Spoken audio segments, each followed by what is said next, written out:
After San Francisco, the next stop on our California pilgrimage was San Diego, California. The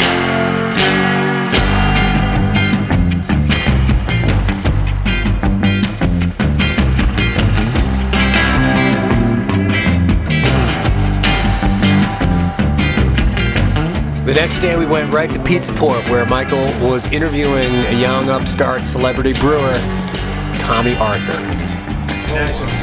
So how long have you been brewing? I've been brewing professionally about 8 years, 7 at this location. I started here in May of 1997. Yeah, we're just going to go through the brewery and sort of show you what we're up to today. We're actually brewing a batch of beer today. This is the closest I've ever seen beer being pulled to the vessel it was actually made in.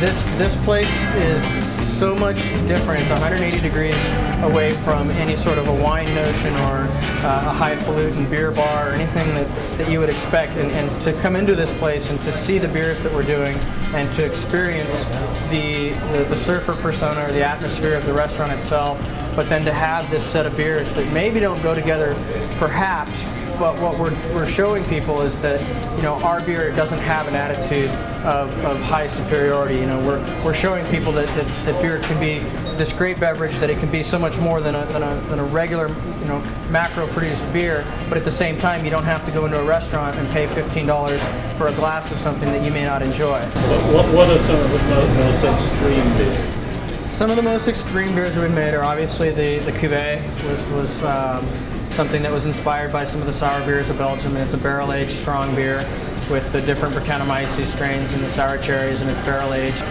We did a beer for our 15th restaurant anniversary that was called Late Harvest, and it was brewed with Carignan grapes. We actually went out to a winery and pulled grapes out of the winery and pressed the grapes and blended it into some oak barrels out back and aged part of the beer in stainless steel, part of it in oak, and then part of it actually sat on the grape juice that we pressed.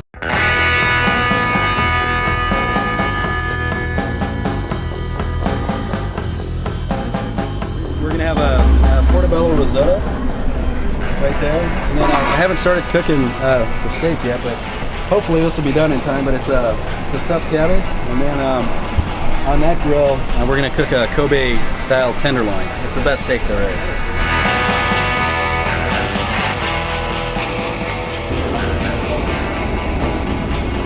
Very complex flavors. In 1 minute it seems sweet, in another minute it seems quite dry. By waiting till the end of the boil and adding the caramelized fruit, we've taken the essence of the raisin that we want to have in the beer, but we've altered the chemical structure of the sugar itself by going through the caramelizing process. And how do you do the caramelization? We actually take a Cajun cooker or an outdoor propane burner with a large skillet, and we go ahead, and Vince, the owner of Pizza Port, is the cook of the group, and he goes outside and basically fries the raisins out in front of the brewery, and the process blackens them, and then at the point where they've been blackened and we've colored them or created the color that we're looking for, we actually deglaze the pan with some port wine, creating a flash finish like you'd see on a stove with brandy or something. So there's a touch of a port wine in here as well, excepting that it's been flashed. It's been flashed and it's probably been boiled off, but there's something about the process of creating the burn or the intense heat that we think maybe sears in or locks in a little bit of the flavor we were looking for. Pros. Cheers. A votre santé. Okay, let's eat something. Make it tell the man.